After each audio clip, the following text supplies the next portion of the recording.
Walker, bring the train out from 16 track.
Somebody let me know.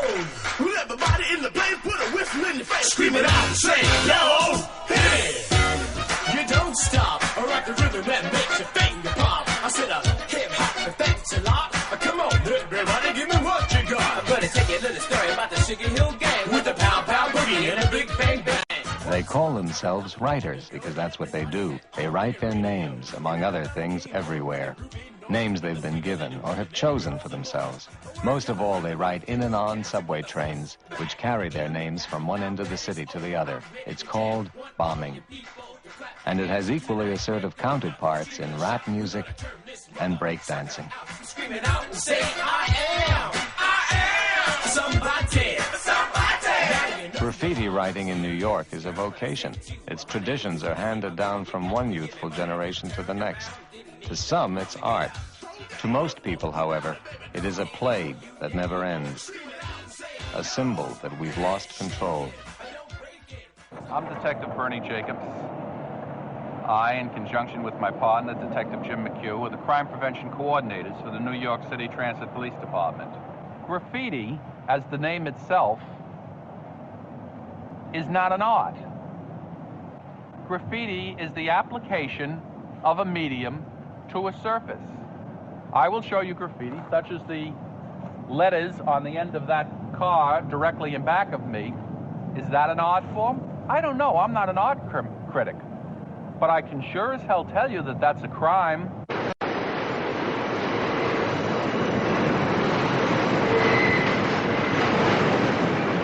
At the Grand Concourse 149th Street station in the Bronx, graffiti writers gather at what they call the writer's bench.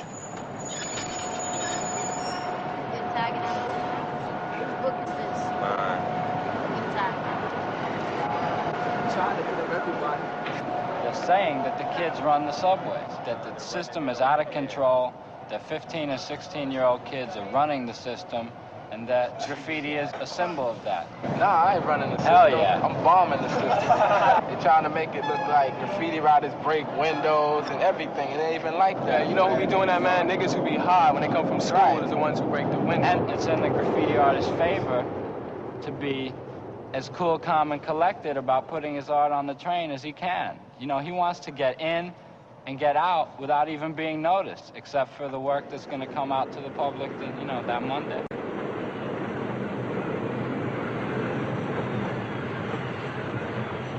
Yeah, we gotta start to rock some straight letters. This one came out alright, right? That's about the third scheme piece I did. This shit. And that's the TikTok I did in Gun Hill. What'd you do last night? We did 2 whole cars. It was me, Dez, and Mean 3, right?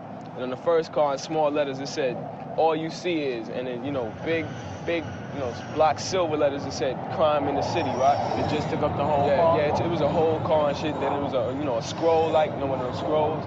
And then on the next car, it was a scheme. It had, a cop character and shit, a police nigga with a stick, and a badge. What designs you put around the Society should go down in the subway and lock them all up because they don't have any business down there.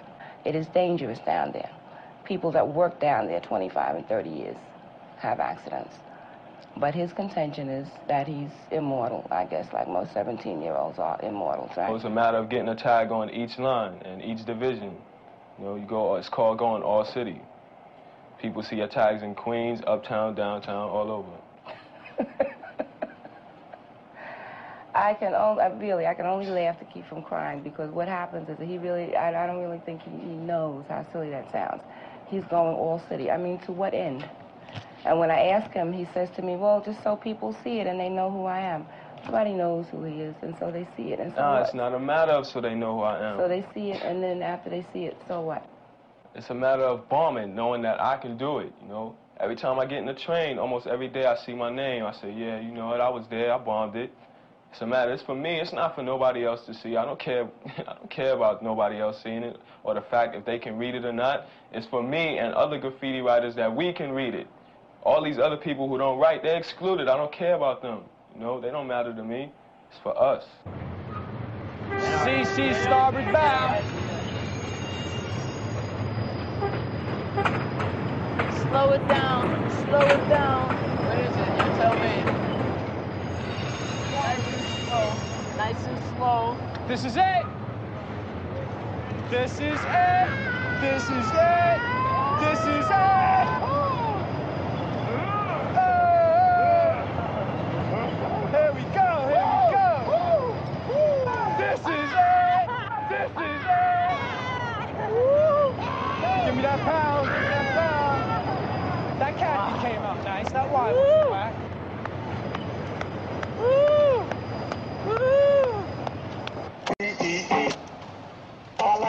In the 1970s, New York graffiti, rapping, and breaking became the prime expressions of a new young people subculture called hip-hop. Graffiti is the written word. There's the spoken word of rap music. And then there's the acrobatic body language of dances like breaking. It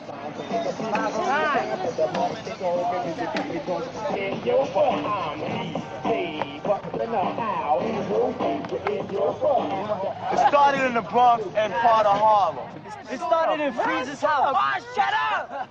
His mom used to break. She's You're all acting his own. Nah, don't be talking about my mother now. Well, yeah, Billy, go. Mom used to spit on her head about my mother. Boy, you acting stupid now. in the pants, right? Break is when you don't have nothing to do and, you know, everybody just stand around getting high just for you. You make up your own freezes. You got And you names. call them, you got names for them. Like what? Like the baby.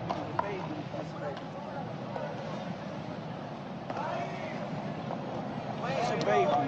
A dead freeze like this. Well, that's one of the old ancient. It ain't one of the old, because I was the first one to do it. How ancient can you get? The one when you go like this? It's called the hump. It's called the hump. Man, the headache word. No, that's the headache. That's the headache. And the other one is the hump. You got a headache. Oh, you could be When you got a headache, you go like that, you know. When you hump, you go like that.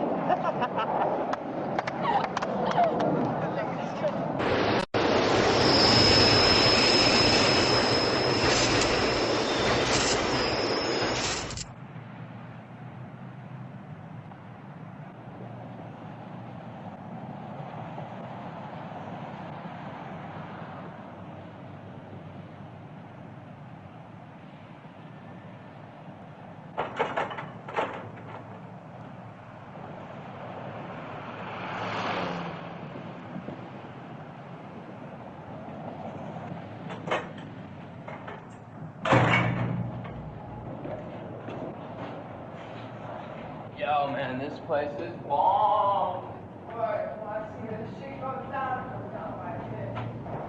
This is the transit system.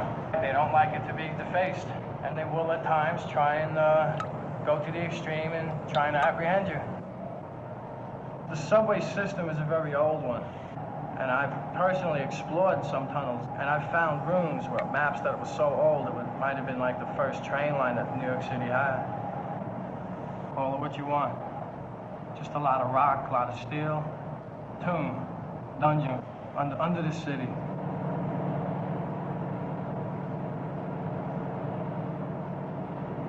A lot of trains, a lot of fun, a lot of art. art that's going to be a part of New York City's history forever.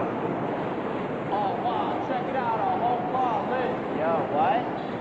Check it out, man, the Satch Quick. Yo, look at that, man. Yo. That's great. A lot of writers have been down here, you can tell. Graffiti all over the place. Oh, check it out. Years ago, it was pretty much a secret. It was secretly done. People wondered and wished they could do it. Now most people do it. When all the toys are like home sleeping, cuddling to their pillows, they usually have curfews. Come down in the wee hours of the night after the workers done their job. The sweepers did the sweeping they had to do. Just take my time and be creative. I think it's something you can never really capture again once you experience it. You have like live third rails and like crazy cops who come and chase you out. Even the smell you get, like when you first smell trains, like in a yard, it's like, it's a good smell to like a dedicated graffiti writer, I guess.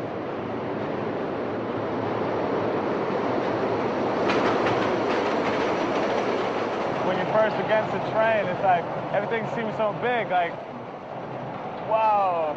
It's like you're in a yard of like metal giants and like, it's just like, I mean, everything is like so hard and like so steel and like, you're just there, you're like a little dude, you're like in the midst of all this metal and like, you're here to produce something, you know, well, you're here to like, try to produce something.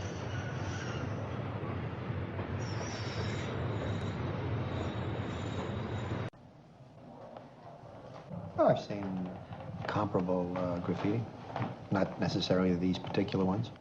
Each of these cost us $1 million, in a sense, because others went out and tried to copy. Isn't worth it.